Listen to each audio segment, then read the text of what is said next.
आमचे शिक्षक आमच्यासाठी प्रत्यक्ष देवतुल्य व्यक्ती आहेत आणि त्यांच्या प्रती आमच्या मनातल्या भावना व्यक्त करायचा, त्यांना धन्यवाद द्यायचा दिवस म्हणजे 5 सप्टेंबर. चिखलाच्या गोळ्याला आकार द्यावा लागतो, सोन्याला सुद्धा भट्टीत तापावं लागतं, दगडापासून जर मूर्ती घडवायची असेल तर त्याला सुद्धा टाकेचे गाव सोसावे लागतात. आणि तसंच जर मनुष्य नावाच्या प्राण्याला सुसंस्कारी माणूस घडवायचा असेल ना, बनवायचा असेल ना, तर त्यासाठी शिक्षण आणि शिक्षक दोन्ही गरजेचे असतात, तेव्हाच सुसंस्कारी माणूस तयार होतो. जगावर राज्य करणारा इंग्लंड हा देश आहे आणि या देशाच्या सांस्कृतिक परंपरेने त्यांच्या देशातील शिक्षकांना राष्ट्रपतींइतका सन्मान आणि दर्जा दिला जातो आणि म्हणून तर ते जगावरती राज्य करतात. ज्याला क्रिकेटचा देव मानलं जातं तो मास्टर ब्लास्टर सचिन तेंडुलकर. त्याला प्रसार माध्यमांनी प्रश्न केला की तुम्हाला एवढी बक्षीस मिळाली, तेवढे पुरस्कार मिळाले, तर त्यातलं तुमच्या आवडीचं बक्षीस कोणतं?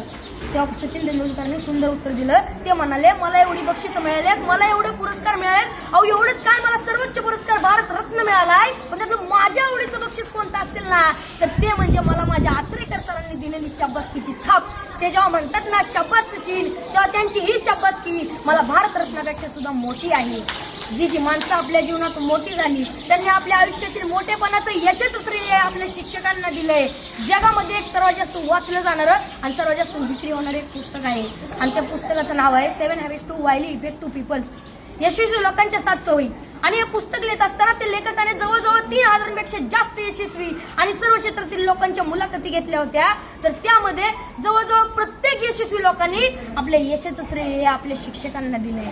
मनाच्या मोठेपणाचं सर्वात मोठं उदाहरण आपल्या शिक्षकांनी आपल्याला केलेल्या सहकार्याबद्दल कृतज्ञता व्यक्त करणे आणि मनाचा सर्वात मोठा खोटरडेपणा आहे की आपल्या शिक्षकांनी आपल्याला दिलेल्या ज्ञानाबद्दल जाण आणि कृतज्ञता नसणे. अशी माणसं फार मोठी होत नाहीत आणि पुढे जाऊन ती तोंडावर पडतात. असंच एका मनाच्या मोठेपणाचा एक मोठा प्रसंग या ठिकाणी मला सांगावा असं वाटतो. एकदा डॉक्टर बाबासाहेब आंबेडकर इंग्लंडवरून भारतात येत होते. ही बातमी त्यांच्या कार्यकर्त्यांना, त्यांच्या आयोजकांना समजली. त्यांचे कार्यकर्ते बाबासाहेबांच्या विमानाची वाट बघत विमानतळावरती थांबले. बाबासाहेबांचं विमान 2-3 तास लेट होणार होतं, पण तरी सुद्धा त्यांचे कार्यकर्ते त्यांच्या स्वागतासाठी त्यांची विमानतळावर 2-3 तास वाट बघत थांबले आणि 2-3 तासानं बाबासाहेबांचं विमान विमानतळावरती लँड झालं. बाबासाहेब खाली उतरले. बाबासाहेबांचे सर्व कार्यकर्ते बाबासाहेबांच्या दिशेने पळत सुटले. ढोल ताशे वाजू लागले. बाबासाहेबांच्या घोषणाने आकाश दुमदुमून गेलं. बाबासाहेब आप आगे बढ़ो, हम तुम्हारे साथ है, बाबासाहेबांचा विजय असो अशा घोषणा देत होते. कोण बाबासाहेबांच्या पायात पडत होतं तर कोण त्यांना हार घालत होतं. बाबासाहेबांची नजर समोर गेली तर समोर बसलेला एक म्हातारा माणूस मात्र बाबासाहेबांचा हा कौतुक सोहळा अतिशय प्रेमाने पाहत होता.